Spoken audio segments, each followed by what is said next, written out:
Baik, selamat pagi Bapak Ibu peserta kelas parenting online yang pada pagi hari ini topik kita adalah bagaimana mencegah dan menangani serta ledakan emosi anak. Ini. Sebelumnya Bapak Ibu sekalian, agar kita semakin siap terima materi, eh, silakan Bapak Ibu semuanya untuk melakukan mengerjakan tugas yang sudah kami share baik di WA grup kelas ataupun di kolom chat. Nah, nah ini sebenarnya untuk mengetahui awal ataupun mengukur pengetahuan awal kita berkaitan dengan materi yang akan disampaikan oleh narasumber pada pagi hari ini.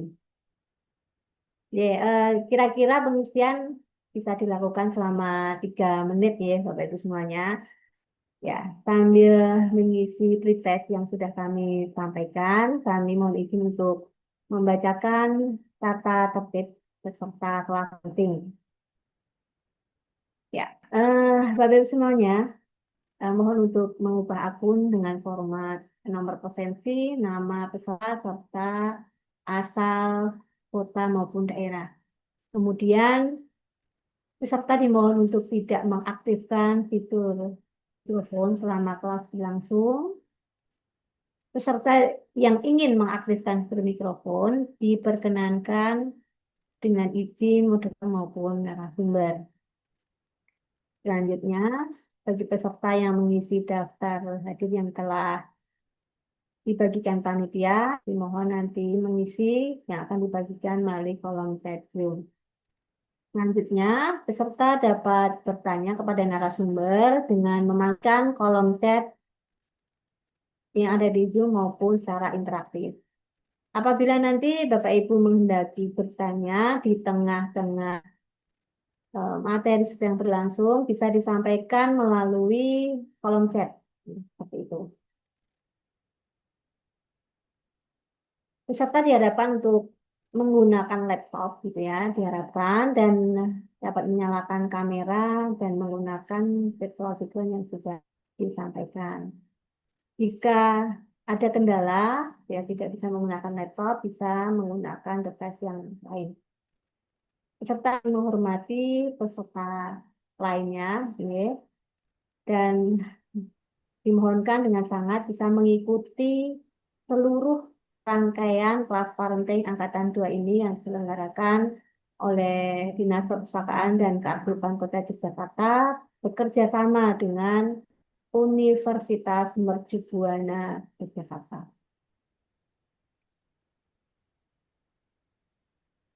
Baik, kita mulai untuk sesi ini. Saya buka terlebih dahulu. Assalamualaikum warahmatullahi wabarakatuh.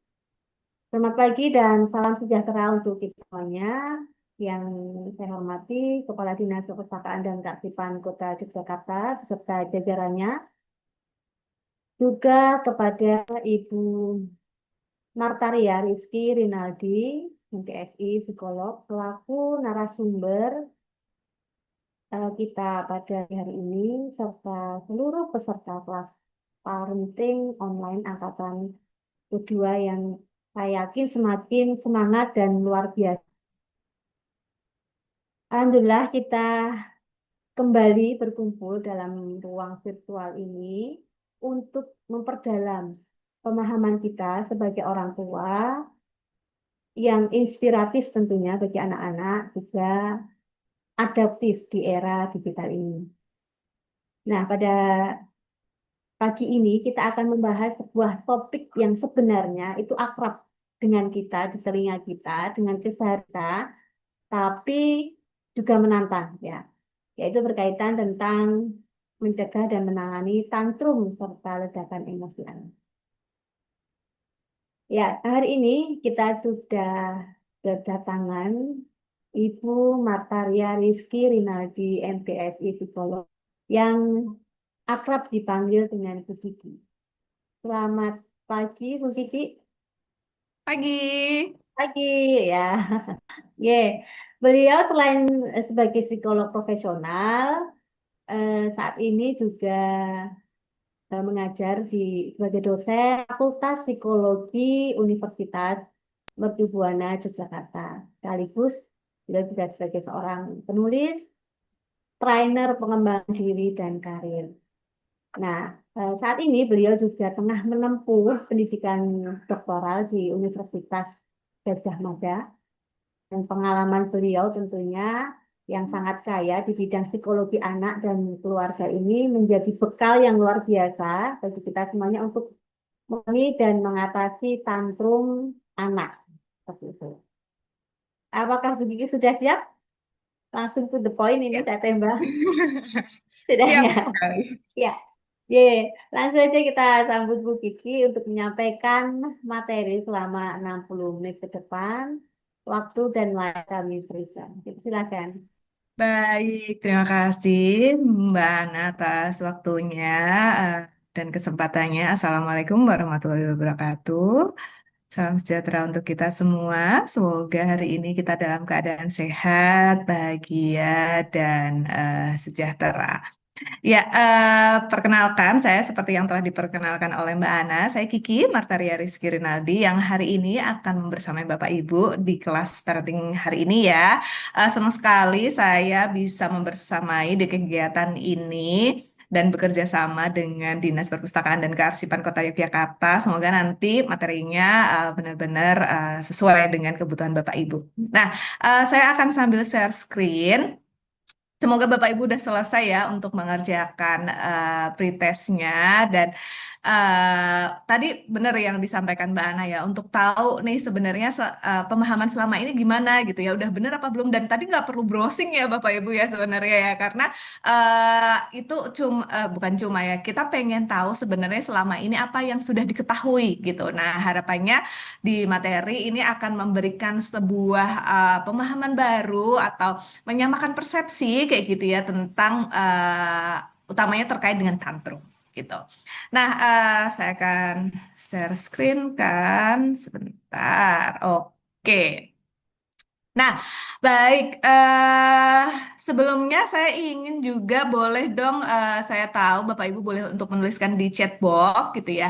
Eh, Usia putra putri Bapak Ibu itu sekarang usia berapa gitu? Terus kira-kira, bentar, masih tantrum nggak sih gitu ya? Atau pernah mengalami Oh, ini kok pause bentar. Pernah mengalami atau menghadapi ketantruman putra-putrinya nggak gitu. Boleh banget ya, silahkan untuk di-share di chat box. Sambil ini saya mau ngulang share screen karena tiba-tiba tadi nge-post. Oke, ya. Oke, sip. Ya, 10 bulan. Oke. Pernah, oke. Beberapa tadi udah. Ya, sambil menunggu nih. Jadi, oke. Wait,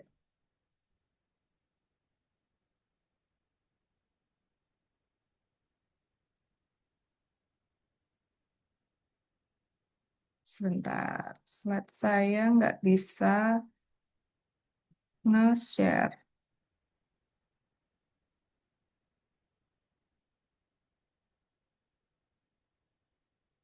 Oke. Wait.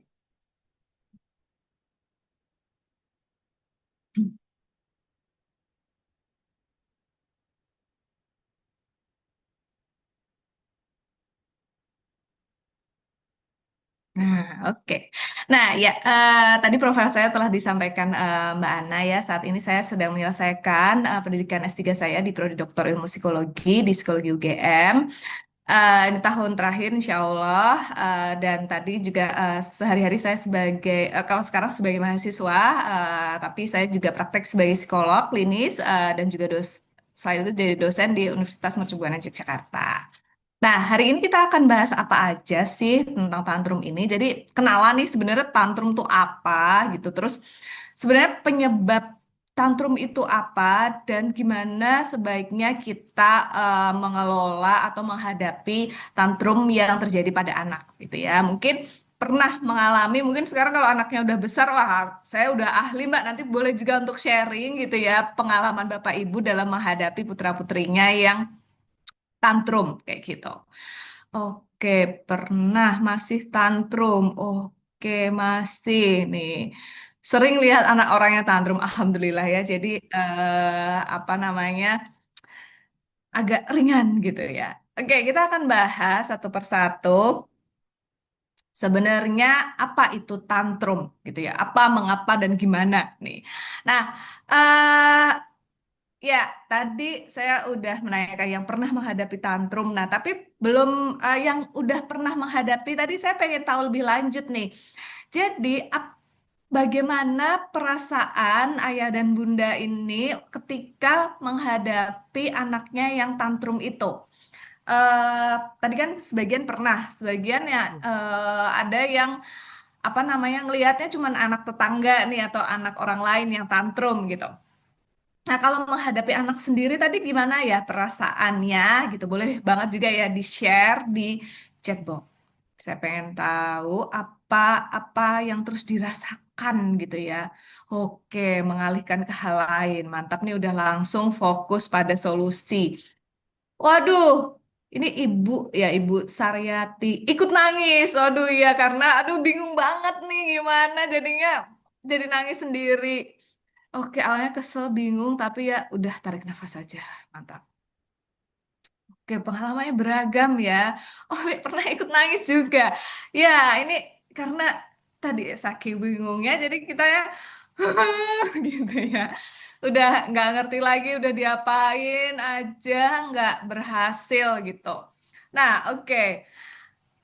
Jadi ya memang ya tadi Bapak Ibu tadi yang cerita di chatbox pernah mengalami, iya pernah, sekarang masih kayak gitu ya. Yang nggak pernah tadi, alhamdulillah banget itu sebuah berkah tersendiri ya Bapak Ibu ya putra putrinya nggak mengalami tantrum. Nah, namun demikian yang tantrum yang berpengalaman dalam hal menghadapi tantrum tadi atau putra putri yang tantrum eh,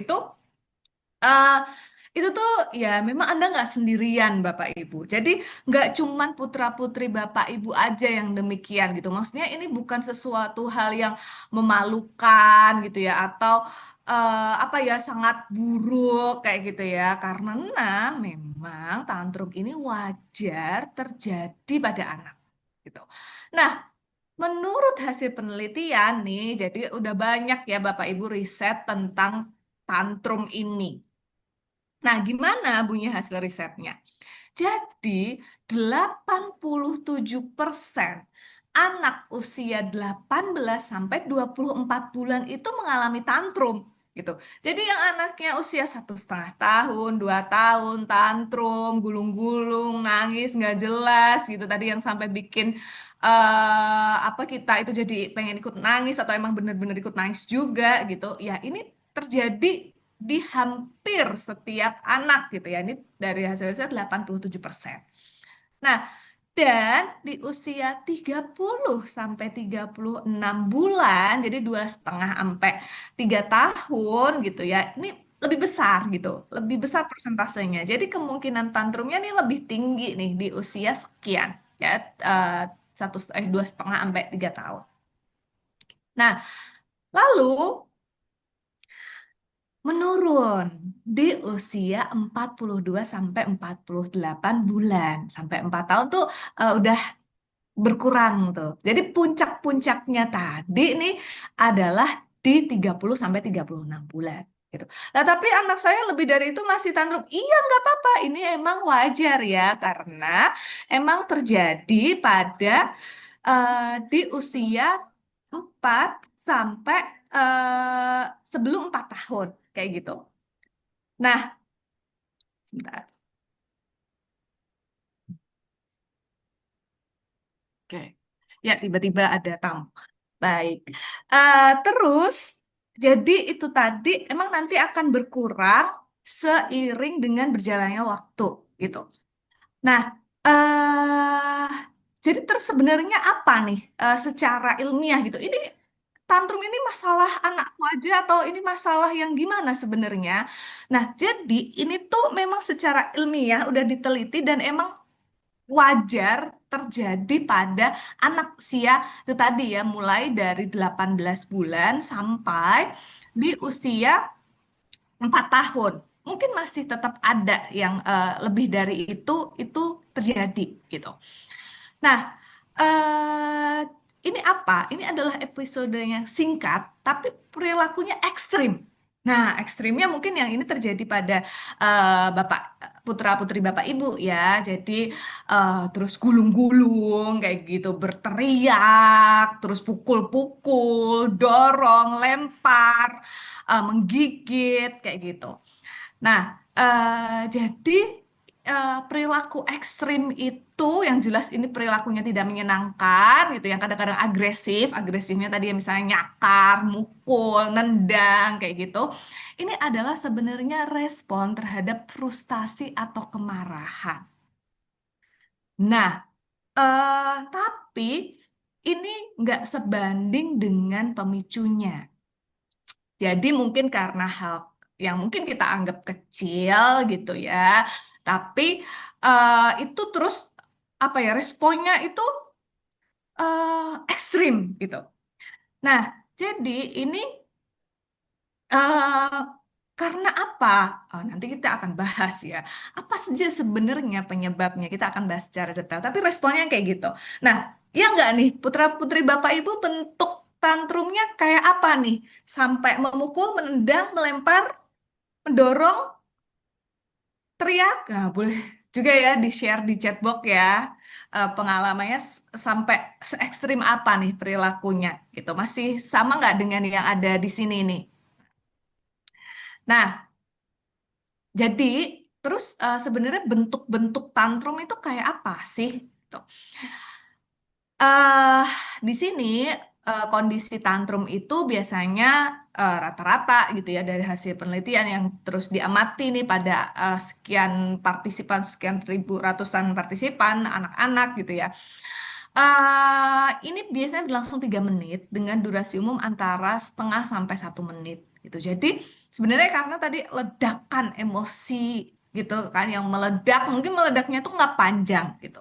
Nah, tapi nanti kalau emang terlalu panjang, jangan-jangan memang ada masalah lain, nggak sekedar temper tantrum yang wajar gitu. Jadi di sini wajar karena memang ini bentuk komunikasi anak yang memang belum mengenal cara mengekspresikan emosi. Nah, ini dia nih yang jadi tugas kita. Nanti kita bahas juga. Nah, eh frekuensinya yang masih normal gitu ya. Normal maksudnya itu bukan suatu masalah yang perlu untuk ditangani profesional gitu ya. Jadi pada balita ini rata-rata sekali sehari itu nggak apa-apa gitu ya. Maksudnya ini nggak, emang ya ini wajar gitu. Itu adalah ya kondisi yang masih bisa ditolerir ya, bukan suatu masalah gitu. Nah, dan tadi ya lebih sering terjadi nih di usia muda, maksudnya lebih kecil lagi, tadi ya di 1,5 sampai 2 tahun, tadi yang mana itu ada 87% emang sudah terjadi gitu pada anak. Dan itu nggak apa-apa gitu ya. Nah, tipsnya nanti kita juga akan bahas di sini. Terus juga, jadi kan tadi komponennya kita lihat di dalam proses proses di terjadinya tantrum tadi durasinya nih singkat. Nah, kemudian sekali sehari.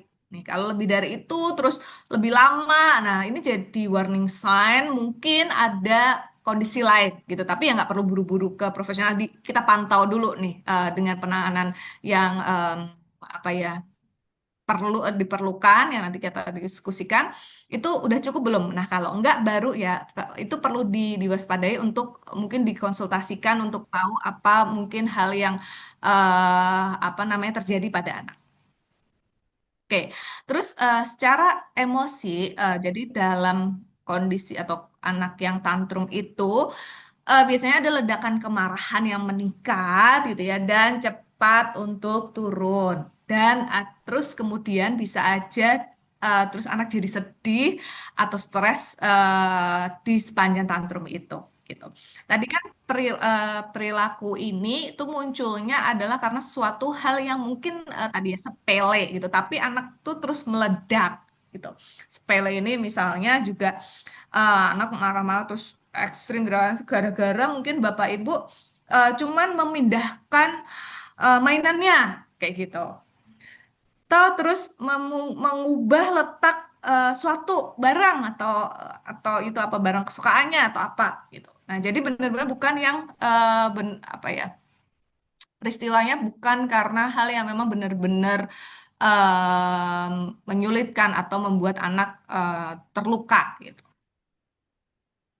Nah, tentang wajar anak itu tantrum itu di usia 1 sampai 4 tahun. Di mana usia puncaknya tantrum tadi seperti yang kita diskusikan apa namanya paling banyaknya tadi kan di usia 3 tahun gitu kan 2,5 sampai 3 tahun nih karena itu memang yang jadi usia puncaknya anak akan sering tantrum. Nah, eh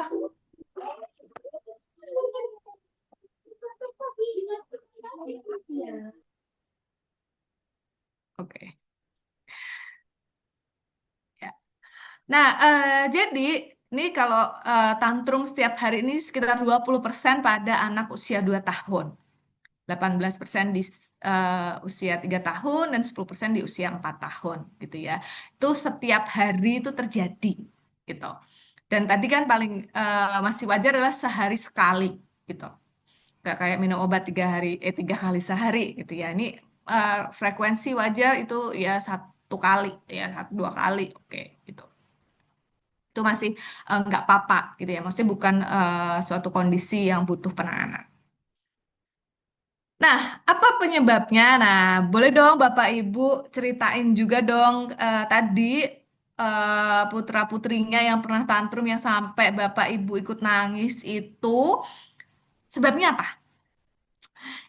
Silahkan ya tulis di chat box ya. Saya kasih waktu 2 menit untuk nge-share dan ngetik-ngetik. Monggo.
Oke. Saya masih 1 menit. Silahkan. Yang belum share boleh banget untuk men-sharekan.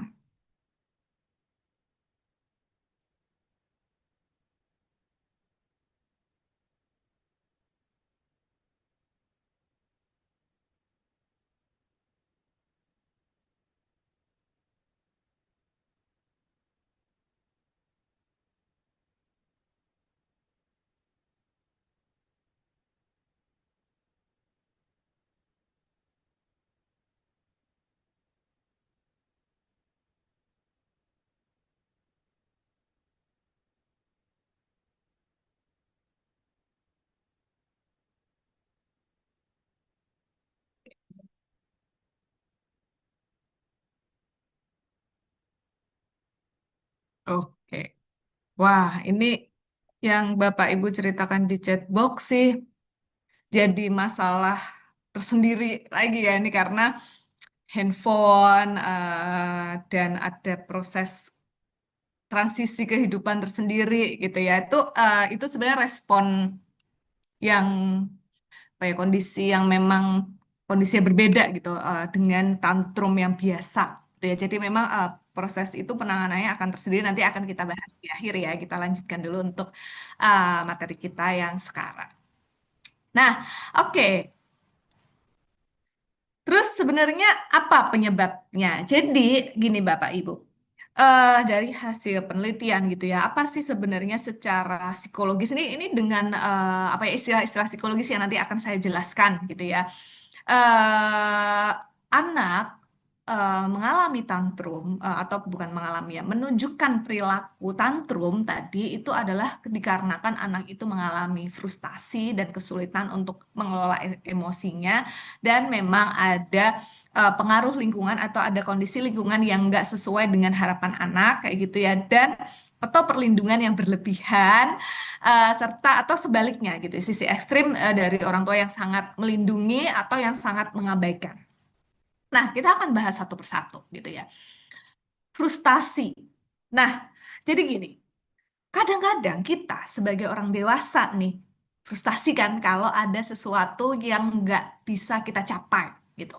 Misalnya target-target di kantor gitu yang nggak kecapai atau ada tugas yang sulit untuk kita selesaikan gitu. Kita nggak mampu untuk menyelesaikan, kita nggak bisa mendapatkan apa yang kita inginkan. Itu adalah kondisi yang frustasi gitu. Nah, kita orang dewasa ketika kayak gitu, kadang kan juga mumet gitu kan, sendiri terus gitu kan.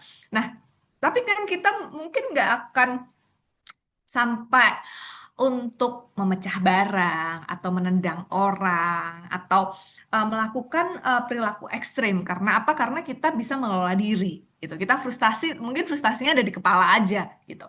Tapi nggak sampai kita keluarkan. Gitu. Nah, anak kan belum tahu gitu ya caranya untuk mengelola diri. Nah, sehingga frustasinya itu dikeluarkan dengan perilaku-perilaku tersebut gitu. Nah, jadi ketika tadi anak nggak keinginannya nggak terpenuhi, jadi mereka akan jelas meluapkan emosinya gitu. Jadi ini sebenarnya tuh proses yang wajar tadi ya, karena emang anak anak-anak belum bisa untuk mengungkapkan emosi secara adaptif. Nah, itulah tugas kita. Gimana? Kita akan bahas di chapter selanjutnya. Setelah ini kita bahas penyebab-penyebabnya dulu. Nah, kemudian disregulasi emosi tadi. Jadi, karena belum bisa mengelola emosi, belum bisa tadi ada Bapak Ibu yang menceritakan, terus saya tarik nafas. Gitu. Nah, anak kan belum bisa untuk, oke, relaksasi dulu, tarik nafas, hembuskan. Gitu kan. Nah, kan belum mampu nih untuk bisa kayak gitu, untuk oke, tenang, tenang, tenang gitu kan. Ya, nah, jadi kemudian ketika ada hal yang menyentil gitu ya emosinya, maka terus meluapkan seperti itu. Gitu. Makanya tugas kita nih sebagai orang tua untuk membantu anak bisa meregulasi emosi secara sehat. Nah, kemudian faktor lingkungan gitu.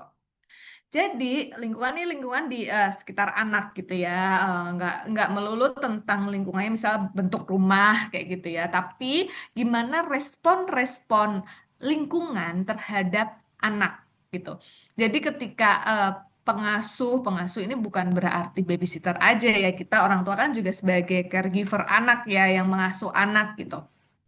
Nah, kurangnya pemahaman kita terhadap anak ini kan akan memicu tantrum atau kemarahannya. Itu tadi ya pada anak ya.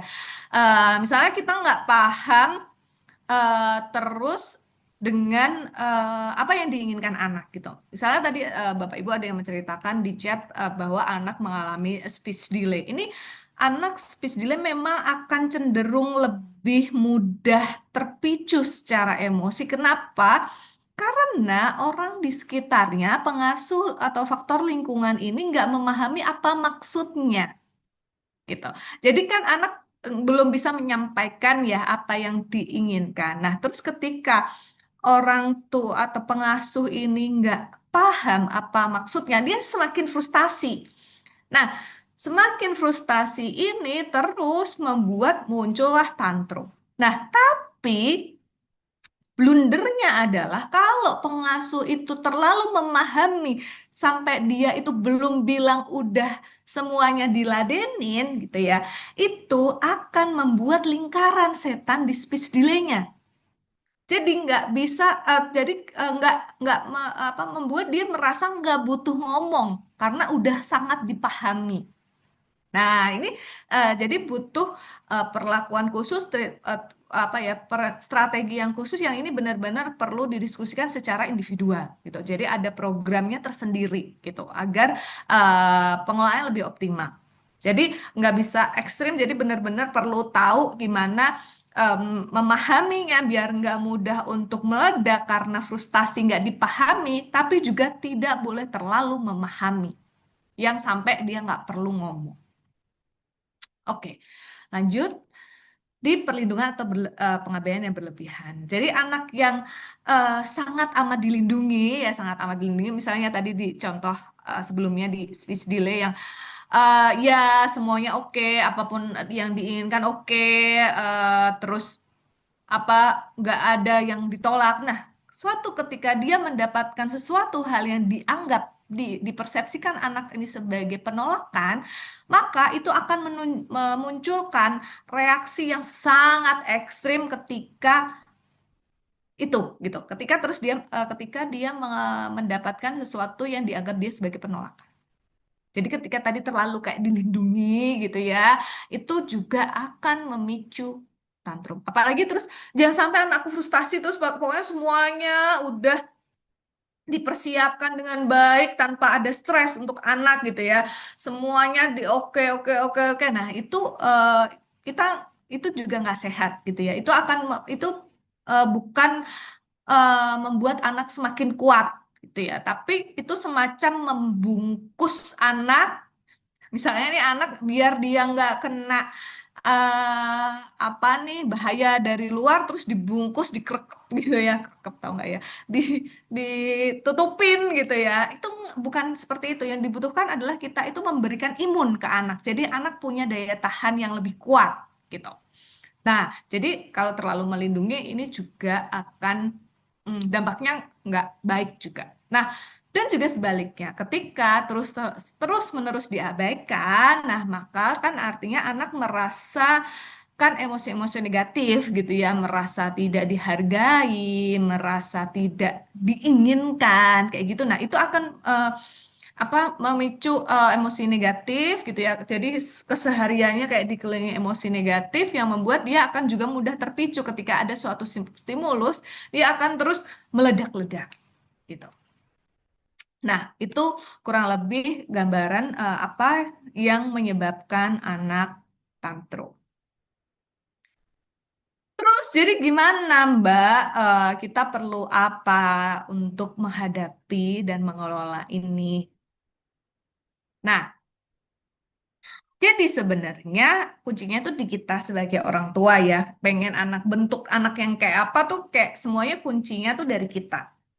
Nah, dalam hal tantrum ini, karena tantrum ini adalah fokusnya karena emosi gitu ya, maksudnya kondisi emosi yang buruk gitu ya jadinya pada anak, maka kita menghadapinya juga dengan emosi juga gitu. Maksud saya emosi ini bukan emosi itu marah ya, tapi emosi itu kan serangkaian apa ya kondisi suasana perasaan gitu ya.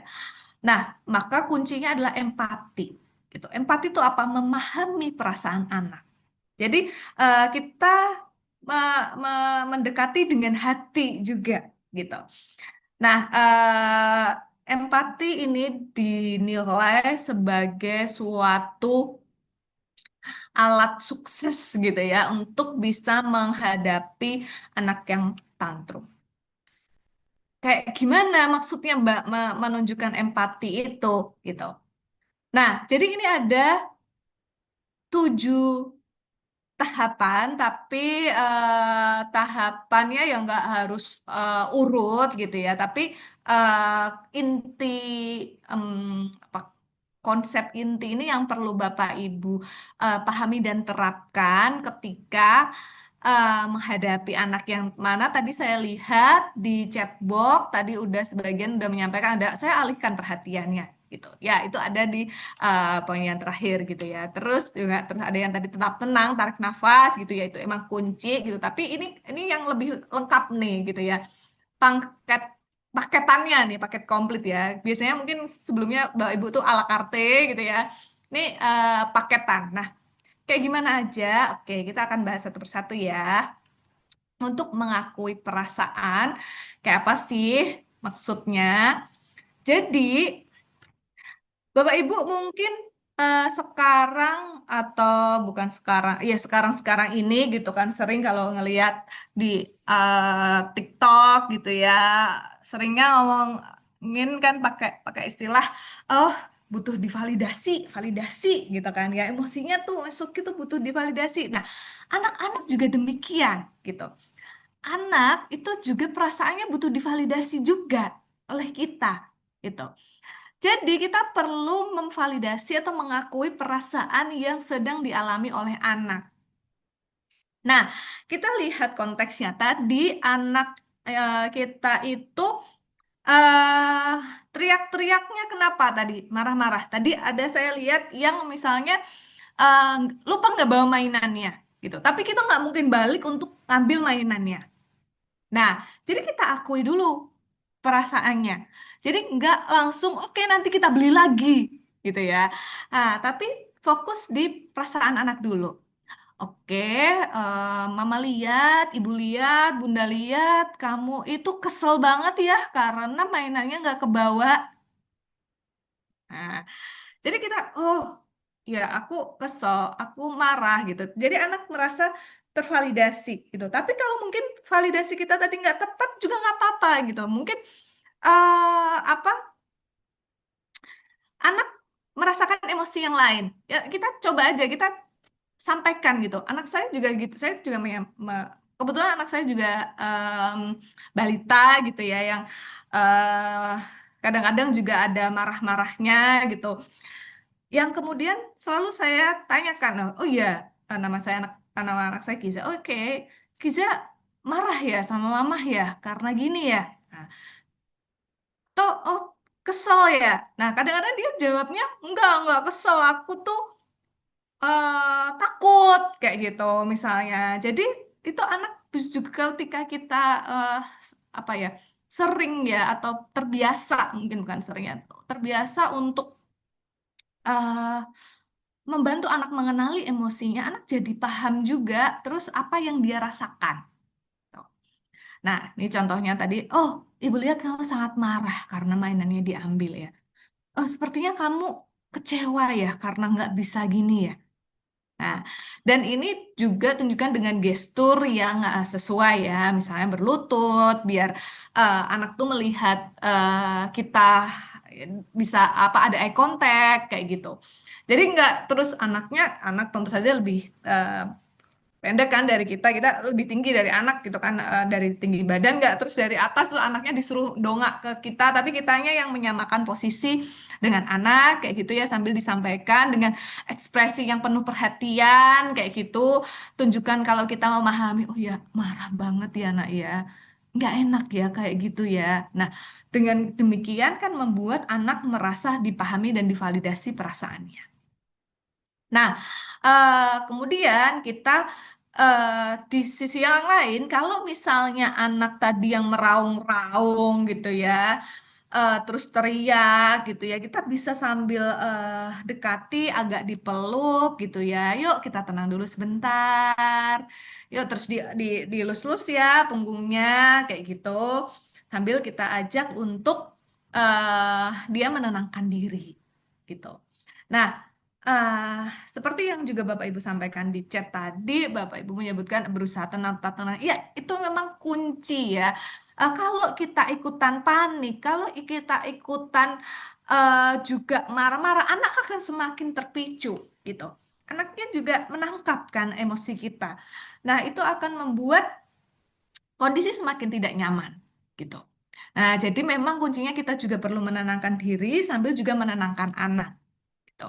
Nah, makanya untuk bisa mengelola kondisi emosi anak, sebenarnya memang kitanya juga yang perlu untuk bisa mengelola kondisi emosi diri dulu gitu. Nanti di bagian akhir saya juga akan berikan tips-tips. Nah, oke, kemudian berikan kenyamanan fisik tadi ya seperti yang saya sampaikan gitu. Oke, yuk kalau mau sini ibu peluk dulu gitu. Nah, Ini juga sering kali saya lakukan, tentu saja terhadap anak saya gitu ketika dia terus kita habis berantem, maksudnya berantem itu karena anak minta sesuatu tadi yang tidak kita turutin ya. Kayak kita akui perasaannya, ya kamu marah ya sama mama, sini peluk dulu. Nah, jadi itu akan membuat anak lebih tenang. Nah, ketika demikian kita bisa sampaikan kan, terus apa yang membuat kita melarang atau membuat apa kita nggak ya melarang tidak membolehkan atau memberikan suatu aturan tertentu pada anak gitu. Nah, dengan demikian anak merasa aman meskipun tadi misalnya kita menerapkan suatu batasan yang tegas gitu. Jadi perilaku kita itu tidak dipersepsikan sebagai sesuatu yang buruk oleh anak. Gitu ya. Ketika tadi misalnya ada yang kasih aturan untuk nggak nonton YouTube kayak gitu atau nggak main HP kayak gitu. Nah itu setelah itu pastinya anak akan muncul tantrum teriak-teriak nggak mau nggak mau. Nah, itu juga terjadi pada anak saya yang memang kalau itu tuh ada triknya lagi gitu ya. Kita nggak bisa menyuruh anak berhenti main handphone yang sementara abis itu kita mainin handphonenya. Nah, yang demikian ya terus kita perlu untuk mengajak anak untuk melakukan aktivitas fisik gitu. Nah, itu di minggu depan ya Mbak Ana ya kita akan bahas tentang digital parenting, tentang untuk gimana menghadapi anak terkait dengan menggunakan handphone. Jadi, makanya Bapak Ibu wajib banget mengikuti serangkaian acara di Dinas Perpustakaan ini karena materinya saling melengkapi. Nah, oke, lanjut di menggunakan bahasa sederhana. Jadi dalam mengajak anak untuk tetap tenang, tadi kita bisa terus memberikan instruksi yang jelas gitu ya, yang bisa langsung diikuti oleh anak. Oke, marah banget ya. Oke, yuk kita tarik nafas yuk. Terus lepasin yuk. Yuk, sekali lagi yuk. Nah, ini kalau bisa udah diajarin ke anak sebelum anaknya tantrum. Maksudnya pas anak dalam kondisi normal sehari-hari pas kita lagi main kayak gitu. Itu bisa banget untuk dilakukan. Jadi pas anak tadi tantrum kita pendekatannya tuh enak gitu ketika untuk meminta anak melakukan demikian. Nah, lalu juga bisa selain mengalihkan perhatian ada nanti dan selain itu kita juga bisa untuk memberikan pilihan ketika anak marah atau anak tadi teriak-teriak gitu ya menunjukkan tanda-tanda tantrum tadi kita bisa terus berikan pilihan lain yang selain diminta anak gitu ya. Oke, kamu mau minum dulu atau duduk dulu? Kamu mau digendong atau dipeluk? Mau dipuk-puk atau mau pindah duduk di sana? Nah, jadi berikan pilihan yang itu memberikan kenyamanan, keamanan ke anak, tapi bukan terus menuruti apa saja yang dia inginkan. Nah, ikan bantal atau mainan ini ketika ya dan itu mungkin mainan yang udah ada gitu ya. Misalnya minta mainan terus tantrum terus yaudah mau beli mainan yang mana. Nah, ini juga nggak solusi ya. Maksudnya itu akan membuat anak semakin tantrum ke depannya untuk mendapatkan apa yang dia inginkan. Nah, tapi dengan pilihan-pilihan yang seperti ini yang saya contohkan ini akan membuat anak merasa memiliki kontrol dalam situasi yang menenangkan mereka. Gitu. Misalnya juga, ini contohnya yang sering banget saya lakukan, anak saya nggak mau mandi. Tahu ya anak-anak tuh nggak mau segera mandi karena anak mau main. Tuh kan, ini sering banget di pagi hari. Jadi saya berikan pilihan ke anak saya. Kamu mau digendong mama atau digendong papa buat ke kamar mandinya? Jadi sama-sama ke kamar mandi. Tapi kasih opsi. Jadi di situ anak merasa punya kontrol, merasa punya pilihan. Tapi sebenarnya tuh ujungnya sama gitu. Toh kalau dia nggak mau sesuatu, kamu maunya digendong apa jalan sendiri? Nah, tuh jadi tetap dia punya kontrol, dia memilih, tapi sebenarnya ini sesuai dengan apa yang kita inginkan gitu. Oke. Nah, terus juga ini penting banget untuk Bapak Ibu mulai jika belum ya jika sudah ini udah bagus banget keren kalau untuk kalau untuk untuk mengajarkan beragam jenis kata-kata emosi. Jadi apa namanya? Biar anak itu tahu jenis-jenis emosi yang paling tidak emosi dasar. Dia marah, sedih, kecewa, jijik, malu, senang, bahagia gitu. Nah, sehingga nantinya dia juga bisa memvalidasi emosi yang dia rasakan gitu. Nah, jadi nanti boleh dicari buku atau bisa ke perpus gitu ya, di perpus di kota atau Pevita untuk buku cerita yang bahas emosi. Ini udah banyak banget Bapak Ibu buku-buku ini. Dan ini memang sangat membantu karena saya tuh dengan anak saya setiap malam anak saya biasakan untuk baca buku yang saya bacakan tentu saja atau kadang-kadang karena sudah sering dibacakan anak saya yang udah bisa nyeritain ke bonekanya sendiri gitu ya nyeritain sendiri ke bonekanya bahwa ceritanya tuh kayak gini-gini gitu.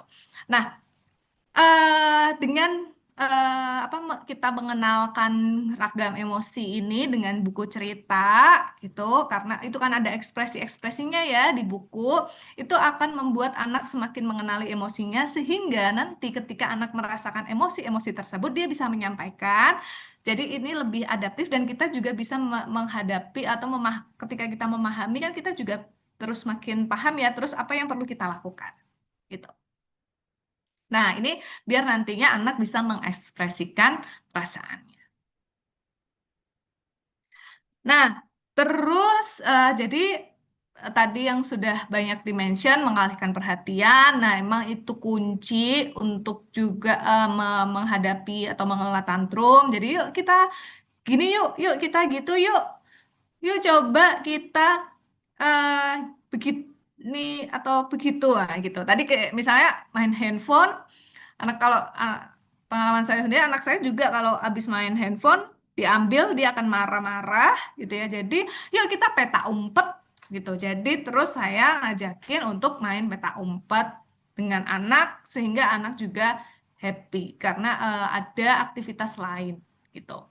Jadi ajak anak ke aktivitas yang mereka sukai, menggambar atau melihat mainan favorit. Jadi jangan sampai hal yang mereka sukai hanyalah lihat handphone gitu ya. Misalnya ketika case-nya adalah terkait dengan handphone.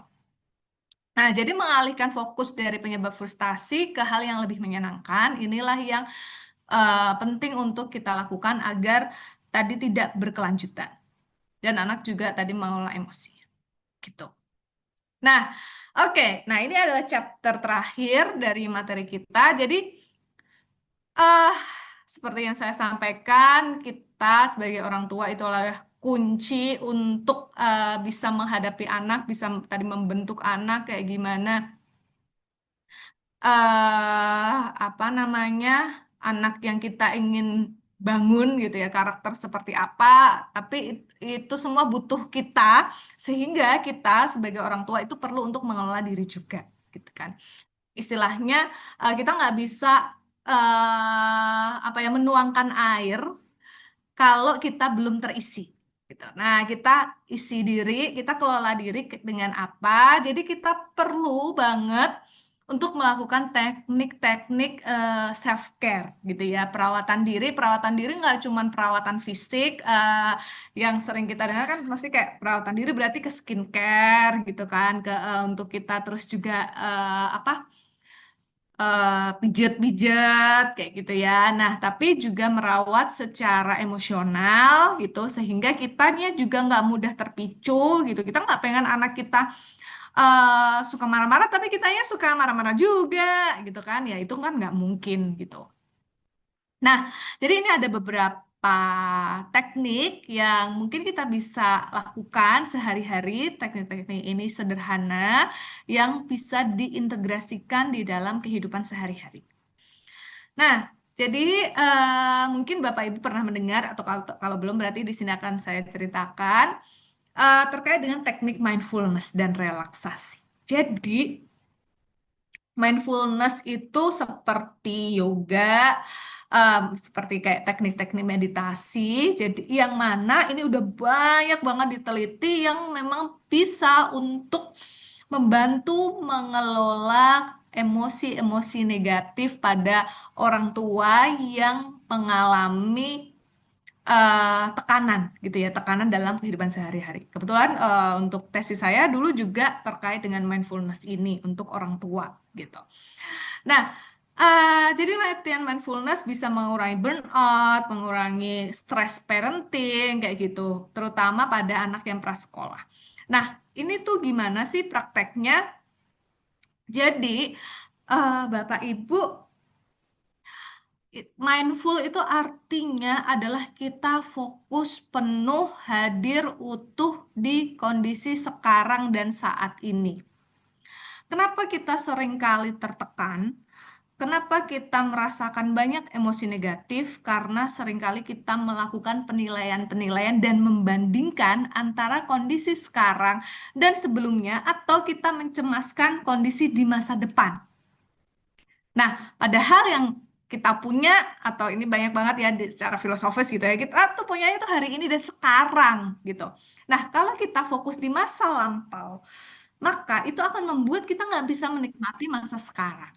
Nah, itu yang membuat kita banyak merasa tertekan dan merasa eh, nggak mampu atau apapun itu. Jadi dengan mindfulness di sini kita itu fokus pada kondisi sekarang ini, di saat ini, tanpa adanya penilaian-penilaian, pembandingan kayak gitu ya. Pembandingan baik terkait objek atau terkait dengan waktu gitu. Wah, dulu hidupku lebih menyenangkan daripada sekarang gitu misalnya. Nah, tapi fokus di sekarang ini, misalnya Bapak Ibu sekarang itu lagi dengerin saya. Mungkin beberapa dari Bapak Ibu pikirannya lagi mikir, aduh nanti siang siapa yang jemput anakku ya? Terus nanti pulangnya lewat jalan mana ya? Duh macet nggak ya hari ini? Nah, itu sumber-sumber ketidakbahagiaan gitu.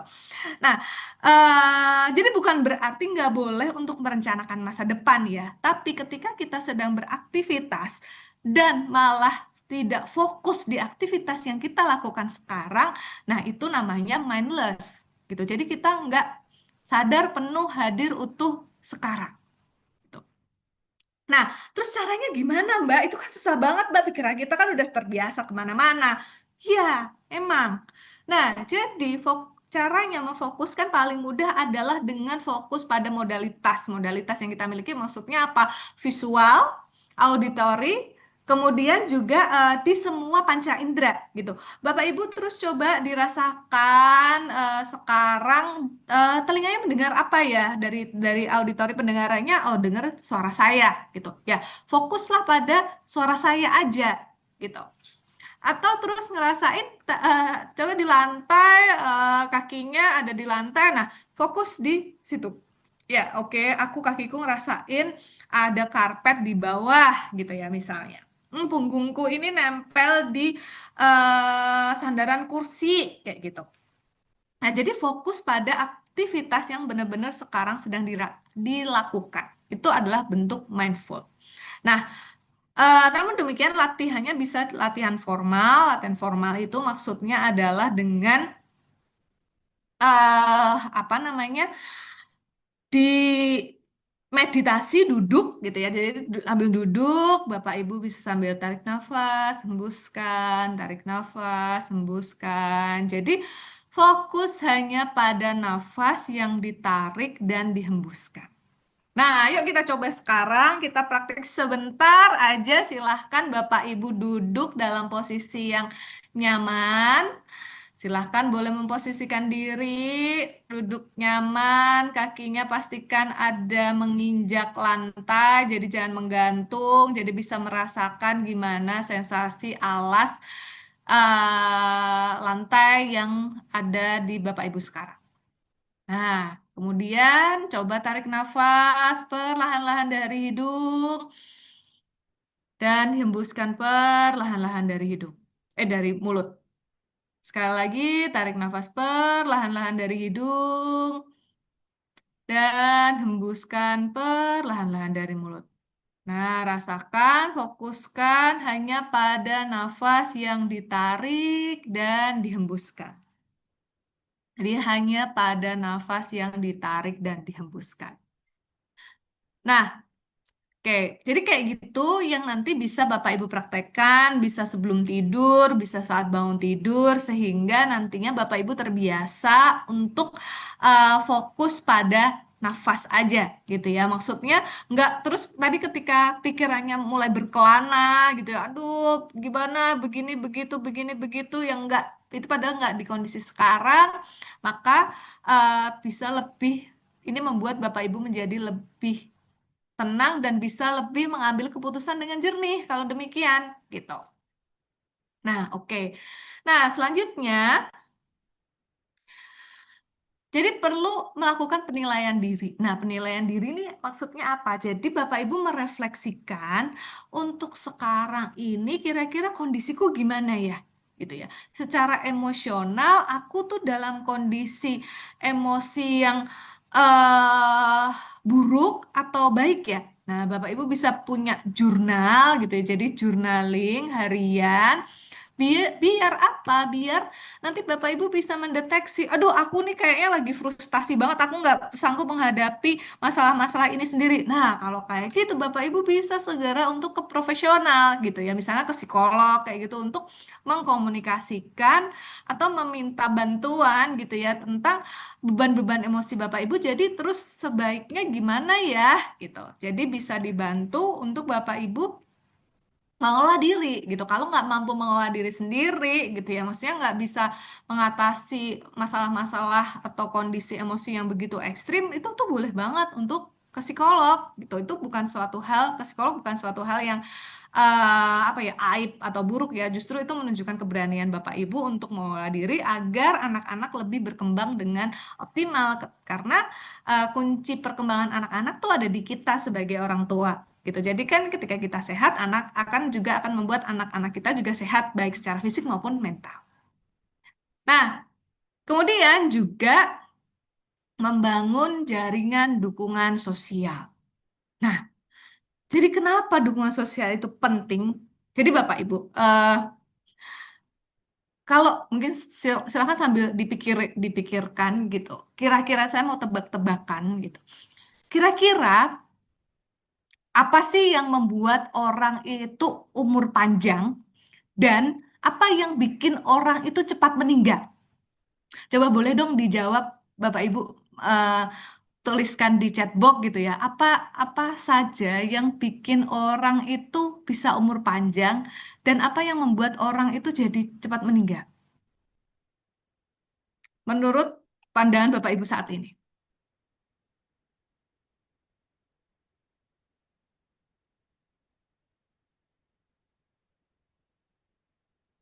Oke, pikiran. Oke.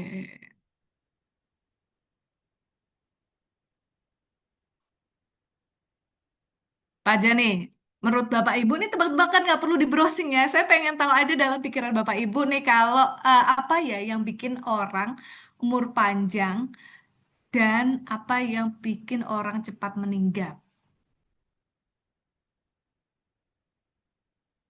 Oke, wah beban pikiran.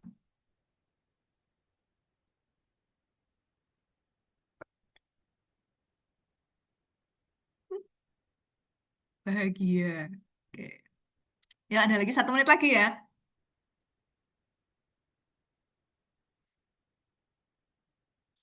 Kita tebak-tebakan. Tapi nggak berhadiah. Wah, sedih banget. Tebak-tebakan nggak berhadiah. Biasanya tebak-tebak berhadiah ya. Oke, yuk 1 menit. 1 menit.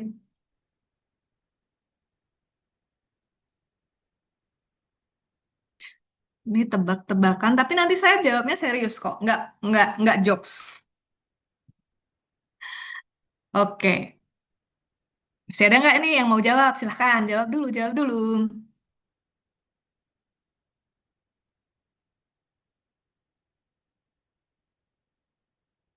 Udah, ada yang udah ngetik, silahkan di send, di enter. Oke, nah jadi Bapak Ibu, saya kasih tahu nih ya.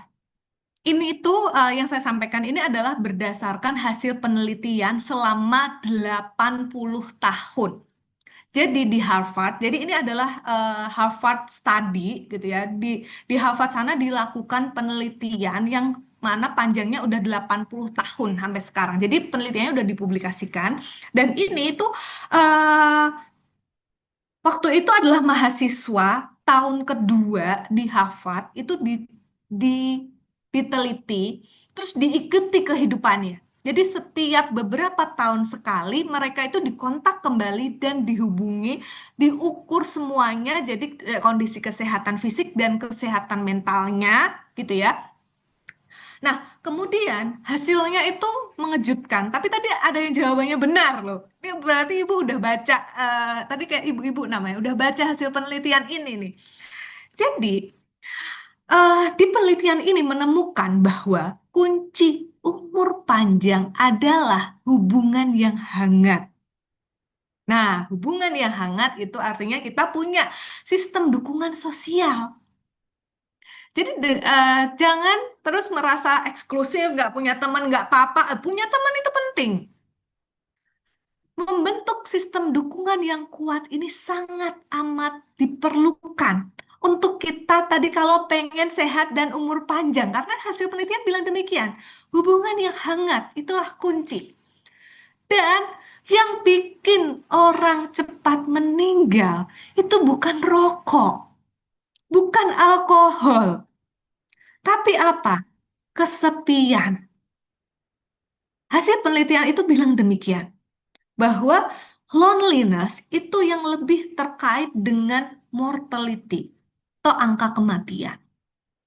Nah, jadi nggak ada alasan nih ya sekarang untuk merasa aku bahagia kok sendirian gitu. Perasaan kesepian itu yang memang membuat menggerogoti gitu ya. Yang bikin orang justru nggak umur panjang. Yang bikin umur panjang tadi adalah hubungan yang hangat. Maka sekarang silahkan ya Bapak Ibu untuk membentuk sistem dukungan sosial yang kuat. Mungkin dari grup ini, dari apa ya kelas-kelas ini Bapak Ibu juga bisa membangun sistem gitu dengan Bapak Ibu yang lain sehingga merasa ada teman untuk berbagi gitu ya tentang apa ya permasalahan yang dihadapi dalam menghadapi pengasuhan dalam kehidupan pengasuhan gitu. Nah, eh, ini penting, curhat itu penting gitu ya, sharingnya itu penting gitu. Eh, tap- tapi memang nggak harus dengan teman ya. Mungkin kalau emang merasa apa keluarga udah cukup sebagai sistem dukungan sosial ya nggak masalah gitu. Tapi punyalah gitu. Dia paling tidak ada satu sistem dukungan sosial itu baik dari keluarga ataupun teman, kerabat, monggo gitu. Yang penting punya. Karena ini penting banget tuh. Nggak hanya dalam untuk parenting aja gitu ya dalam menangannya, tapi untuk kita di masa depan. Jadi untuk kita kehidupan kita ya, ketika emang pengen umur panjang gitu ya, pengen sehat, pengen lihat anak-anak kita apa namanya bertumbuh dan berkembang, nah maka bentuklah jaringan dukungan sosial. Nah, oke. Oke, dan ini terakhir ya. Jadi seperti yang telah saya sampaikan tadi, ketika Bapak Ibu berhasil, bukan berhasil, ya berhasil membuat apa jurnal harian, menilai diri gitu ya, membuat penilaian akan kondisi diri, maka kemudian Bapak Ibu jadi tahu nih, kapan waktunya aku butuh bantuan gitu. Carilah bantuan terapi, konseling dari psikolog, ahli-ahli kesehatan mental, tapi harapannya Bapak Ibu mengakses bantuan profesional yang memang legal gitu ya dan tersertifikasi secara legal di Indonesia. Nah, kalau Bapak Ibu di Jogja, itu di setiap puskesmas di Jogja itu ada psikolog gitu. Di sini saya ngomongin Bapak Ibu perlu ke psikolog terus ke saya. Oh enggak, Bapak Ibu bisa mengakses mana yang aksesibel untuk Bapak Ibu gitu ya. Bisa di puskesmas. Di setiap puskesmas di Kota Jogja, di Sleman, di Bantul itu sudah ada psikolog. Dan ada juga di RSUD kayak gitu ya dan di rumah sakit lainnya sudah ada psikolog, silahkan untuk segera mencari bantuan profesional jika dirasa membutuhkan strategi khusus, penanganan khusus untuk mengelola anak untuk atau mengelola diri sehingga hasilnya lebih optimal gitu. Nah, terus juga ini penting juga yang kadang-kadang terlupa karena kita itu apa ya, stres banget, tertekan, terus apa pengen dalam tadi menghadapi anak-anak tantrum kayak gitu, kita itu bisa loh ada yang namanya mendelegasikan tugas gitu ya, bagi tugas entah ke anggota keluarga, atau kalau misalnya memungkinkan memang ada biayanya ya kita mengoutsource ya, alias minta tolong orang yang memang dibayar gitu ya untuk melakukan itu gitu. Nah, pastikan kita memang sanggup untuk melakukan aktivitas-aktivitas harian kayak gitu. Tapi kalau nggak sanggup ya minta tolong gitu, minta tolong ke suami kayak gitu atau ke anak yang lebih tua ini, maksudnya anak udah mampu, kira-kira udah diminta untuk apa? Udah mampu untuk melakukan tugas harian gitu, misalnya menyapu atau menyiram tanaman kayak gitu. Nah, itu bisa didelegasikan sehingga kita nggak tertekan dengan tugas-tugas harian yang kita sampai ngerasa nggak sanggup. Dan itu tentunya karena ketika kita merasa tertekan dengan tugas harian, ini akan mengaruh dalam hubungan kita dengan anak. Nah, akan mempengaruhi emosi anak juga gitu karena kitanya tertekan. 2 menit lagi itu, 2 menit lagi. Oke, siap. Nah, kemudian manajemen waktu. Jadi jadwalkan waktu me time untuk diri sendiri meskipun sekejap gitu ya, agar Bapak Ibu ini punya waktu untuk recharge energi sehingga nggak mudah terpicu juga oleh anak yang mana nanti akan ngaruh ya. Jadi snowballing kan efeknya itu ke anak. Dan juga Bapak Ibu tadi ketika nggak pengen anaknya main handphone kebanyakan, ini kita juga penting untuk membatasi screen time kita ya. Jangan kebanyakan screen time karena itu juga akan mempengaruhi kondisi emosi kita, apalagi ketika scroll-scroll itu medsos, terus ada perasaan-perasaan negatif, iri, dengki, atau apapun, melihat pencapaian orang merasa tidak mencapai apapun, nah, kayak gitu, itu akan justru membuat kita merasa tertekan dan itu juga akan ngaruh ke anak loh, gitu. Nah, sehingga mungkin itu perlu dibatasi dan mengalihkan ke aktivitas-aktivitas yang lebih recharging dan lebih membuat kita jadi bahagia. Dan terakhir nih, ini udah terakhir Mbak, aku pas nih waktunya. Jadi mengikuti kegiatan seperti ini ya, workshop ini penting banget. Jadi mungkin selain ikut kegiatan ini, selanjutnya Bapak Ibu juga ikutilah aktivitas-aktivitas workshop parenting yang lain karena ini akan sangat membantu Bapak Ibu untuk jadinya mendapatkan pengetahuan baru tentang gimana mengelola diri dan apa ya, mengelola pengasuhan gitu secara lebih efektif. Karena tantangan pengasuhan jelas ini adalah sepanjang hayat, pasti ada perlu strategi-strategi khusus di setiap tahapnya. Oke, terakhir dari saya, menjadi orang tua itu tidak berarti harus sempurna. Memahami batasan diri dan meminta bantuan adalah tanda kekuatan, bukan kelemahan. Sekian, terima kasih. Saya kembalikan ke Mbak Ana. Ya, terima kasih Bu Iki. Luar biasa sekali ya materi yang disampaikan di pada hari ini. Rasanya memang di setiap poin yang beliau sampaikan ini ya membuka wawasan kepada kita semuanya sebagai orang tua untuk lebih peka terhadap emosi dari anak-anak. Sekaligus tentunya bisa membekali kita dengan cara-cara praktis yang bisa diterapkan di rumah. Nah, ini ternyata ya Bu Kiki, sebagai orang tua itu perlu mengelola diri, ya. Jangan-jangan ini menjadi salah satu faktor anak semakin stres, semakin tantrum seperti itu tadi. Karena memang perkembangan anak tadi juga disampaikan, perkembangan anak ini bergantung ya, kunci ya, bagi orang tua ini sebagai kunci terhadap perkembangan anak baik dari sisi mentalnya itu ya, ataupun secara fisiknya. Baik, Bu Kiki, Bapak Ibu sekalian, ini kita masuk ke sesi tanya jawab gitu ya. Kepada Bapak Ibu yang mengendaki bertanya, gitu ya, dapat mengaktifkan mikrofon ya, atau bisa menuliskan di chatboxnya. Silakan Bapak Ibu, ini kesempatan emas gitu ya untuk berkonsultasi secara langsung gitu ya. Tidak ada pertanyaannya, Le, tapi saya yakin di apa namanya setiap cerita yang Bapak Ibu sampaikan nanti akan menjadi pelajaran untuk ya semua peserta yang gabung di ruang maya ini. Boleh dipersilahkan, ada yang menghendaki untuk bertanya secara oke, Kak Yuda ya, Mas Yuda, bisa langsung bertanya. Bisa. Terima kasih. Suara saya terdengar nih, Bu. Terdengar. Eh, Matur suwun Bu Ana. Terima kasih Bu narasumber Bu Martiana. Luar biasa sekali materinya. Saya sangat senang sebagai seorang ayah mendengar ini dan seharusnya istri saya juga mendengar. Tapi sayangnya tidak bisa didengar. Pertanyaan saya seperti ini, Bu. Ini pengalaman pribadi dan juga banyak kami temukan kasus di beberapa tempat dan beberapa anak di wilayah kami di usia 3 sampai 8 tahun itu banyak rengean, banyak tantrum di situ. Dan itu tuh sebenarnya permintaan-permintaan yang sebenarnya sudah pernah diberikan.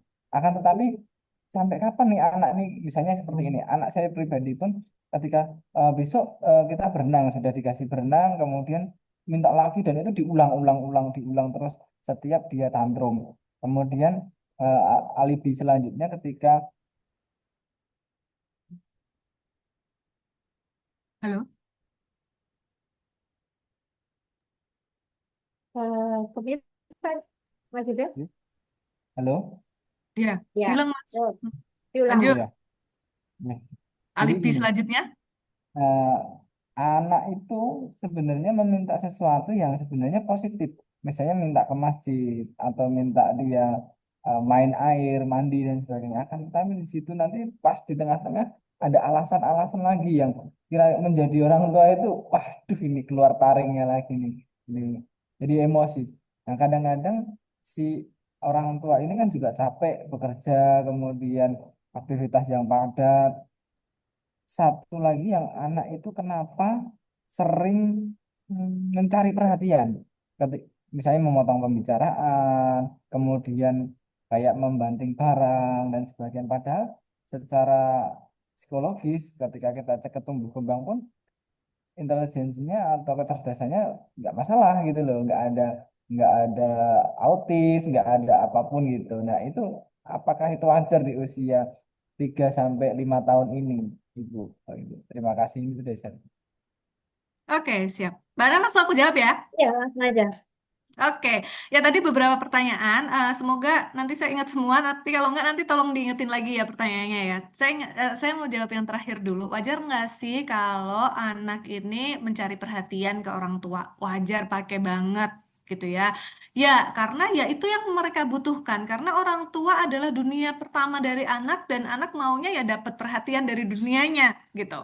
Nah, dan ini akan membentuk anak di masa depan ya. Kalau anak terus-menerus diabaikan, dia merasa tidak berharga di kemudian hari. Dan ini akan membentuk harga diri yang negatif dan ini jadi prediktor masalah-masalah psikologis di masa depan.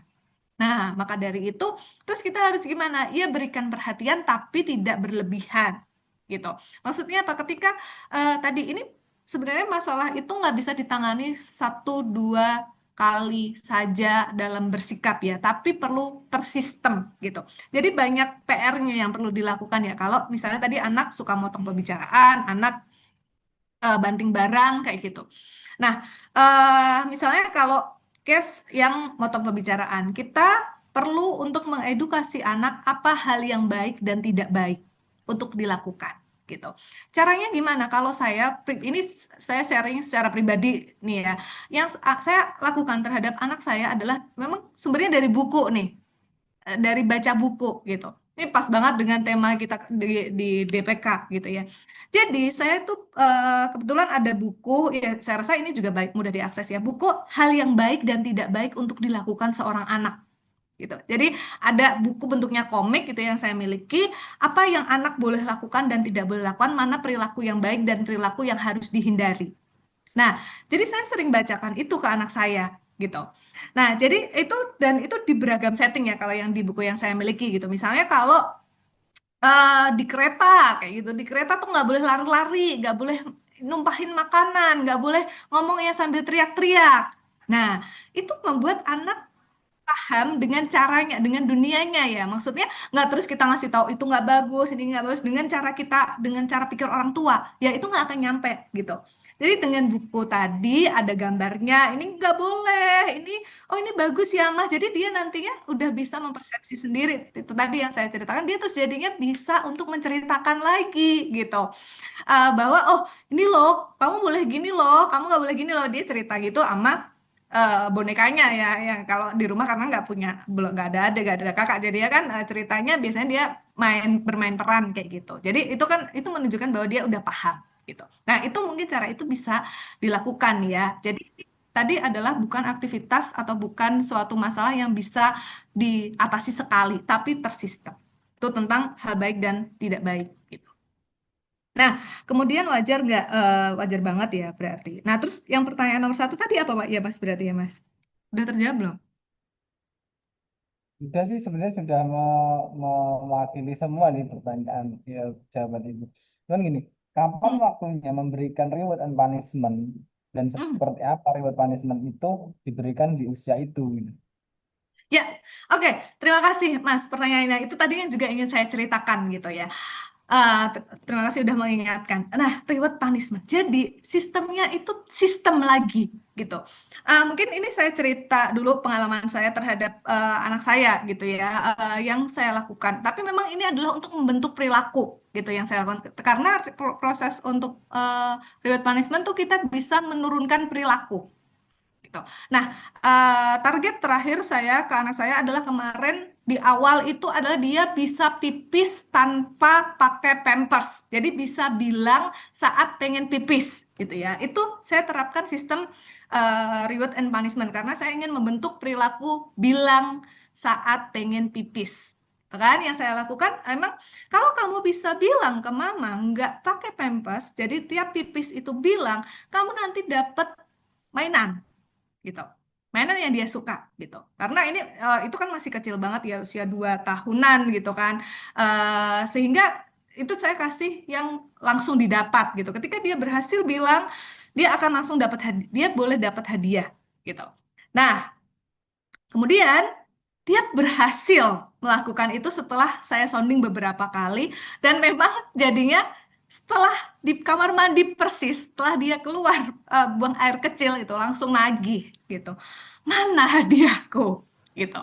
Nah, oke, itu saya turutin karena itu akan membentuk kepercayaan anak akan janji-janji kita gitu.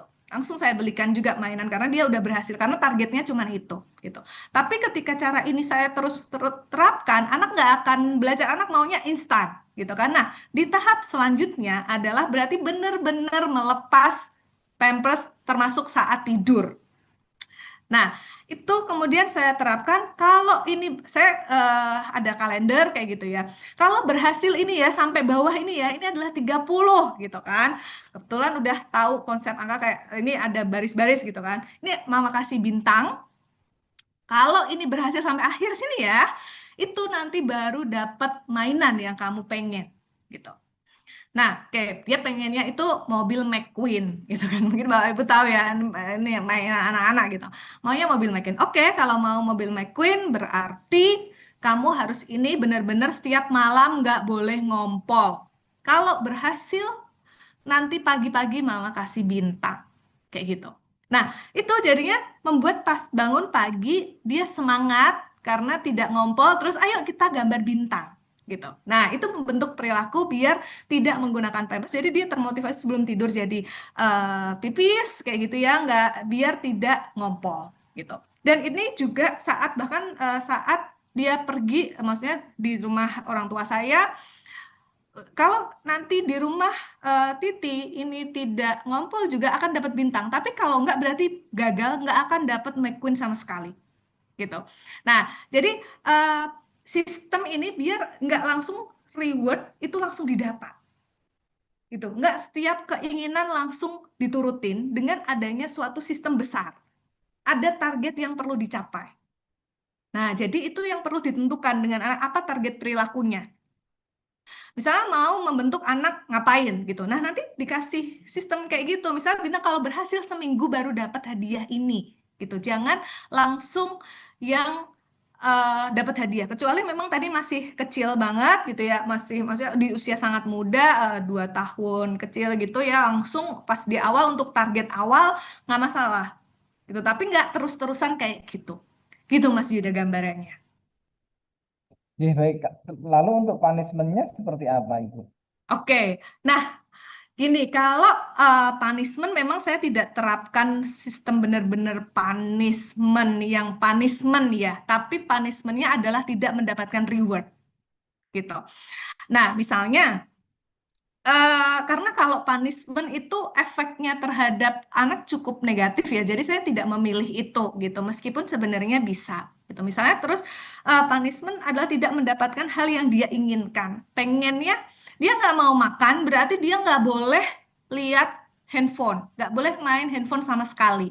Jadi kita mengambil sesuatu yang menyenangkannya, bukan menghukum yang terus membuat kondisinya buruk gitu. Misalnya terus ada time out kayak gitu, itu saya nggak menerapkan itu sih Mas. Tapi kalau memang merasa itu lebih cocok ke anak, monggo. Tapi saran saya lebih baik dikonsultasikan dulu kondisi anaknya seperti apa, jadi tahu karakteristik anak, kondisi psikologis anak, siap nggak anak untuk menerima punishment yang bentuknya punishment gitu. Oke, terima kasih Ibu Martiana. Luar biasa sekali penjelasannya. Mungkin nanti lebih materi yang PPT bisa di-share biar saya juga bisa mempelajari ulang lagi. Terima kasih, Ibu. Ya. Terima kasih, Bu Ana. Ya, sama-sama juga. Baik, Kak, ini eh, Kak, ada pertanyaan dari kolom chat dari Kak Elizabeth Kartikasari. Oke. Jadi, ya, pertanyaannya ini berkaitan, saya bacakan saya, Kak, ya. Eh, Hmm. Bu Kiki ya. Oke, Ya. Udah, aku saya, baca aja, Mbak. Udah langsung aja aku jawab ya. iya, eh, Oke. anak saya berusia, ini maksudnya saya kurang paham ini, 27 bulan, 2 tahun, 3 bulan, ini Ya. apakah punya anak tiga atau bagaimana gitu ya. Ini Mm-mm. berkaitan dengan ini. Saya sampai di usia 24 bulan karena BB-nya terserap gitu ya. Dan ada istilah GTM ini jadi dokter menganjurkan untuk disape saja gitu ya. Walaupun sebenarnya dia belum siap. Nah, di 2 bulan ini tidur malam ini susah, gitu ya. Sudah minum UHT gitu ya. Kemudian jadi ini jadi susah gitu ya, susah apa ya? Kadang susah, tetapi susah juga apa ini. Jadi bagaimana regulasinya gitu? Apakah ya selain BB-nya seret, juga speech delay dan kurang atensi. Nah ini sepertinya lebih ke kesehatan fisik anak gitu ya. Dan nanti di angkatan 3 itu ada ada kelas parenting berkaitan dengan kesehatan anak gitu yang insya Allah nanti di bulan-bulan November gitu. Tapi ini yang perlu kita garis bawahi ada pertanyaan bagaimana meregulasinya. Nih, gitu. Sepertinya ke arah sana ini. Oke. Bisa. Ya, terima kasih Mbak Elizabeth. Pertanyaannya, wah ini pasti Mbak stres banget ya dengan kondisi ini. Nah, kalau ngomongin konsumsinya dan terkait berat badan, mungkin lebih baik dikonsultasikan ke dokter ya, karena saya tidak memiliki kompetensi untuk itu. Dan juga mohon untuk ditanyakan apakah boleh sebelum tidur ketika ini udah disapit terus minum susunya 300 ml kayak gitu. Apalagi UHT kayak gitu itu mungkin Mbak eh, Elizabeth bisa konsul ke dokter anak dulu gitu ya, karena seingat saya di anak saya terakhir saya konsul ke dokter anak itu sebelum tidur itu nggak boleh banyak-banyak gitu. Tapi nggak tahu nih, tapi kan kondisi anak beda ya. Itu kemarin anak saya kayak gitu untuk susunya, oh ya itu banyak gula atau enggak itu juga perlu diperhatikan ya untuk itu ya. Jadi itu kalau bagian itunya boleh dikonsulin ke dokter anak. Kemudian susah tidur. Nah, ini masalah susah tidur, tidur malam tuh susah gitu kan. Masalah susah tidur malam ini masalahnya bisa banyak ya. Maksudnya ini perlu banyak hal yang dicek kayak gitu. Yang pertama, jam tidur siangnya udah berapa jam? Dalam sehari total tidur udah berapa jam? Gitu. Karena kalau ternyata malamnya susah, paginya sepanjang hari itu sepanjang hari itu maksudnya sepanjang ada matahari ya. Dan itu berapa jam? Apakah jangan-jangan lebih panjang tidur di siang harinya gitu? Karena itu jelas akan mempengaruhi tidur malam. Nah, jadi penyebab tidur malamnya apakah gara-gara disapih atau maksudnya gara-gara tidak minum susunya ASI atau gara-gara tidur di siang harinya panjang. Nah, itu perlu dievaluasi. Nah, oke, susah tidurnya karena mencari nenek. Oke, tapi pas siang hari bisa tidur nggak? Apakah benar-benar jam tidurnya kurang dari 12 jam? Di usia 2 tahun itu kan sekitar 12 sampai 14 jam ya, kalau nggak salah ya kebutuhan tidurnya. Nah, itu boleh dicek dulu untuk apa namanya kebutuhan tidurnya gitu. Maksudnya jam tidurnya apakah sudah memenuhi kebutuhan tidur atau belum? Nah, siang hari benar-benar tidak tidur. Nah, tidur siang berapa jam tidurnya? Nah, tentang kenyamanan, karena nggak nyaman ya memang mungkin di awal seperti itu ya, Mbak ya, karena memang itu suatu bentuk penyesuaian diri kan, sehingga itu memang perlu untuk di apa ya? Memang kitanya agak tegas sedikit gitu ya, biar berarti apa kenyamanan yang dia bisa apa namanya bisa dapatkan. Nah, itu kalau emang sudah oh ini belum bisa berkomunikasi karena ada speech delay ya. Jadi mungkin bisa diganti dengan apa aktivitas bukan aktivitas ya hal-hal yang bikin dia lebih nyaman gitu. Apa bisa dicari tahu dulu gitu. Eh, karena emang karena ini masa penyesuaian diri, tentunya masalah itu muncul gitu dan ini adalah proses yang wajar. Kemudian tadi kalau baby surutnya boleh dikonsulin ke ahli gizi dan dokter spesialis anak. Nah, speech delay-nya, ini kalau speech delay-nya sudah dikonsultasikan eh, belum, udah terapi okupasi belum? Karena itu berarti butuh untuk terapi wicara ya, maaf. Udah terapi wicara atau belum? Karena itu juga butuh treatment khusus ya untuk itu. Nah, mungkin saran saya lebih baik Ibu Elizabeth ini ke dokter spesialis anak sehingga bisa dibuatkan treatment plan untuk hal itu. Untuk makan tanpa nonton, sebenarnya itu bisa banget dilakukan, tapi memang butuh effort. Di awal mungkin akan susah makan ya, maksudnya susah untuk bisa beneran fokus makan. Tapi selama ini, apakah bagaimana cara pemberian makannya itu juga perlu dievaluasi.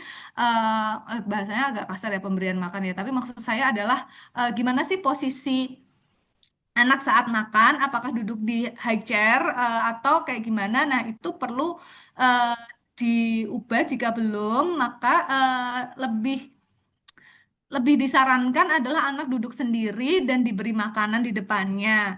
Nah, jadi dan biarkan ketika misalnya apa namanya anak itu biar mengeksplorasi sendiri makanannya, sehingga itu membuat anak fokusnya dimakan, nggak harus disuapin dan menggunakan gadget kayak gitu. Itu kalau yang tentang oke, sudah. Tentang pengelolaannya, sudah terapi dan sudah ada perkembangan. Oke, udah bagus. Oke, penyesuaian itu normalnya berapa lama? Jadi di awal mungkin ya emang sekitar 3 sampai 6 bulan kayak gitu ya. Kalau lebih dari itu itu butuh segera. Mungkin juga Bu Elizabeth bisa juga itu dikonsulin ya ke DSA juga sehingga lebih sesuai dengan karakteristik anaknya seperti apa kayak gitu. Karena eh, treatmentnya kan akan sangat menyesuaikan dengan gimana kondisi anak saat ini. Gitu, Bu. Oke, ya, ya untuk asupan gizi dan ya, Ya, lanjut ya, Mbak. oke, lanjut ya. Ke, dari pertanyaannya Ibu Dian Purnamasari, ini sekaligus saya bacakan dua pertanyaan Bu Cici ya. Bagaimana agar cara anak bercerita tentang kita, karena kadang anak laki-laki itu cenderung diam. Ini sepertinya lebih mengarah pada apa cara stimulus ya, Mbak Ibu ya, Hmm. untuk anak-anak agar apa mau bercerita seperti itu pertanyaannya dari Mbak Jon. Nanti Mbak Jon bisa bisa memperjelas pertanyaannya. Kemudian bagaimana cara menenangkan anak yang tantrum di tempat umum nih? Biasanya ya sering melihat bahkan kadang mungkin anak kita sendiri ya supaya tidak membuat situasi itu semakin panas gitu ya dan tidak ya menjadi tontonan orang. Itu Mbak Oh, Kiki ya. siap.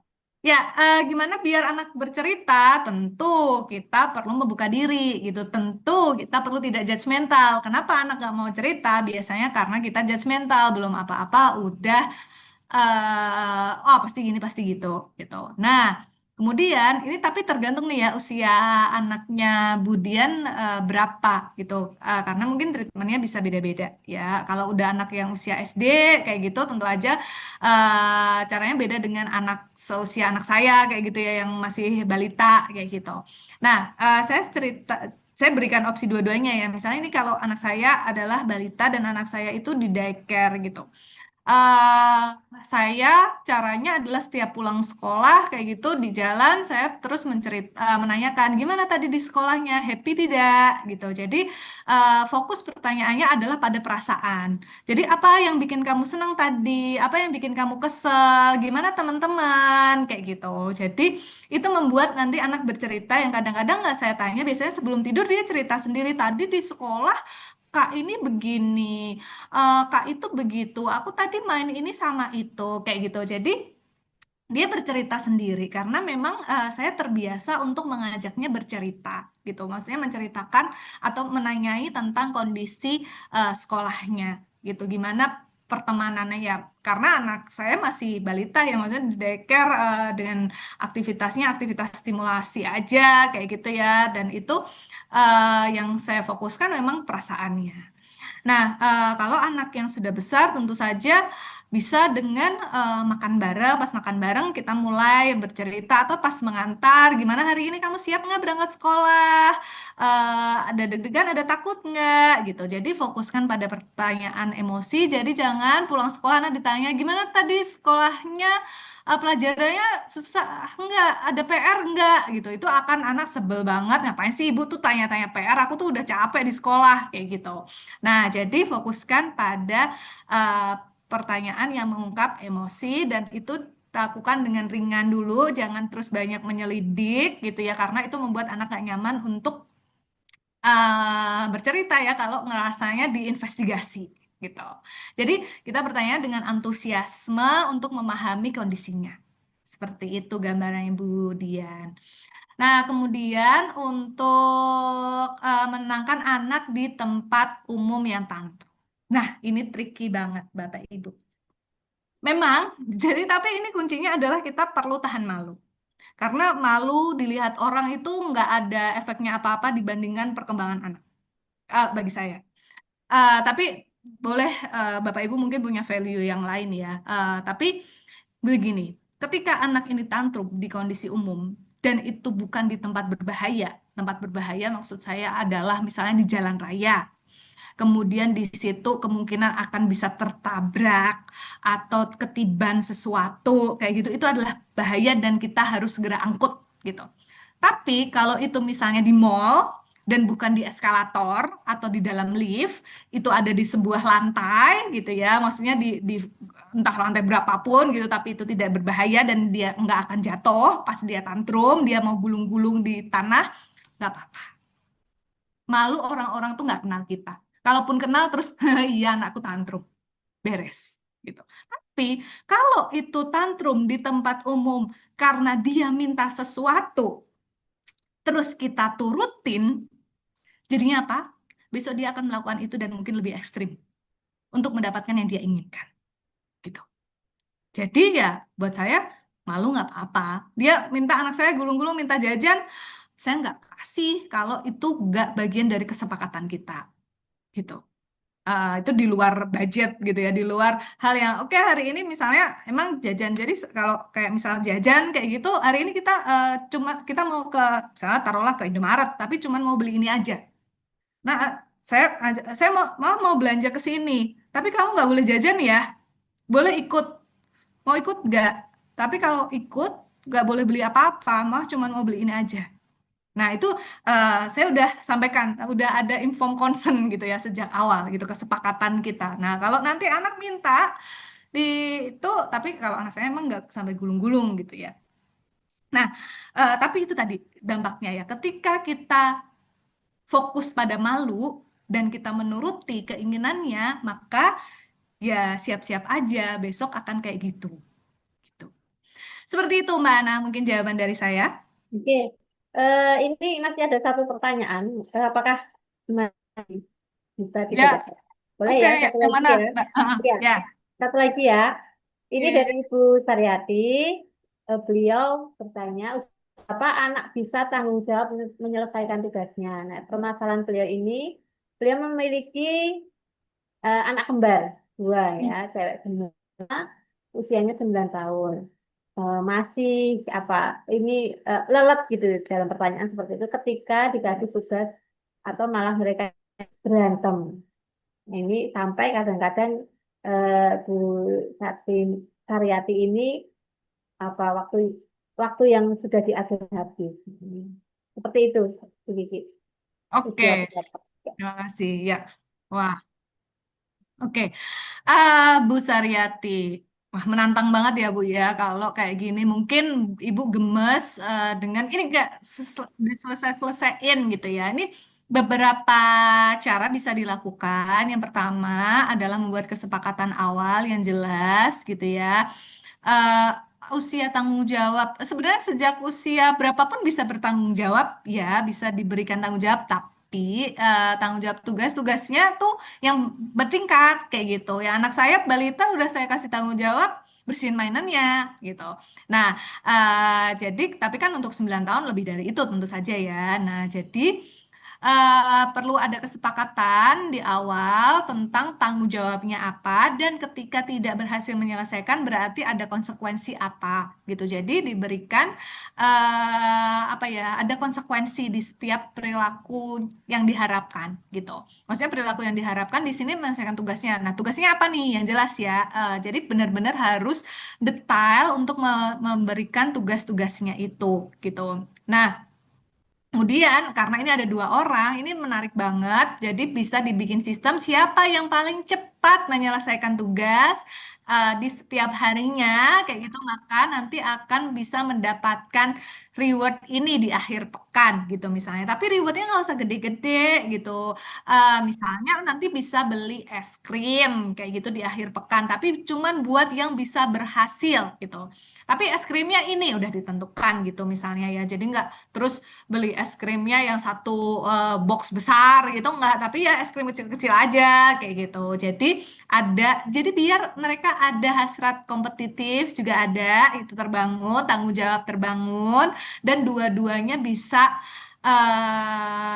apa menyelesaikan masing-masing tugasnya. Jadi kalau berantem terkait tugas jangan-jangan itu nggak jelas per orangnya. Jadi perlu per orang dengan jelas si A apa, si B apa, targetnya kapan, selesainya kapan, dan ini benar-benar sekalian tersistem dalam 1 bulan kayak gitu, atau mungkin paling nggak usah 1 bulan, 1 minggu kayak gitu, itu bisa dimulai dari situ. Seperti itu, Bu Saryati. Ya.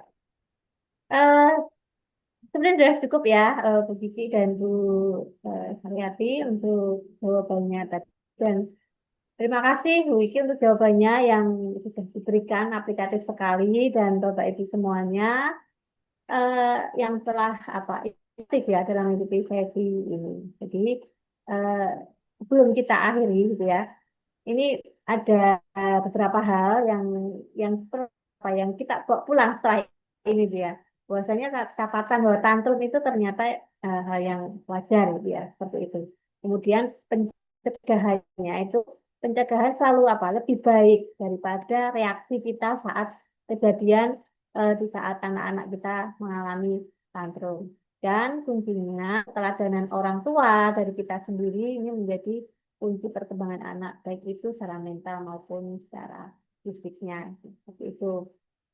Nah, sebelum kita benar-benar menutup acara ini, gitu ya, kita akan mengabadikan momen berharga di sesi dua ini bersama Bu Kiki dan peserta semuanya untuk foto bersama. Mohon Bapak Ibu untuk menyalakan kameranya. Pastikan eh, tampakkan wajah yang paling cerah, senyuman yang paling apa ngembang gitu ya. Siap ya panitia untuk melakukan sesi dokumentasi. Ya, oke. Kita hitung ada berapa slide ya? Tiga slide kalau nggak salah ini. Oke, kita hitung di satu, dua, tiga. Yang paling manis untuk didokumentasikan, ya, slide kedua, satu, dua, terakhir, satu, dua, tiga. Ya, makasih. Sebelum saya benar-benar mengakhiri, itu kami mengingatkan untuk Bapak Ibu semuanya untuk mengisi link presensi dan juga eh, evaluasi untuk kegiatan kita di sesi 2 ini di kolom chat dan nanti juga akan disampaikan di WA group gitu ya. Kemudian jangan lupa juga untuk menyelesaikan post test ya, post testnya gitu ya. Nanti kami tunggu untuk evaluasi kami semuanya baik narasum maupun panitia. Matur nuwun Bu Kiki untuk ilmunya yang sangat luar biasa ini gitu ya. Dan juga semua peserta yang sudah aktif untuk berbagi gitu ya.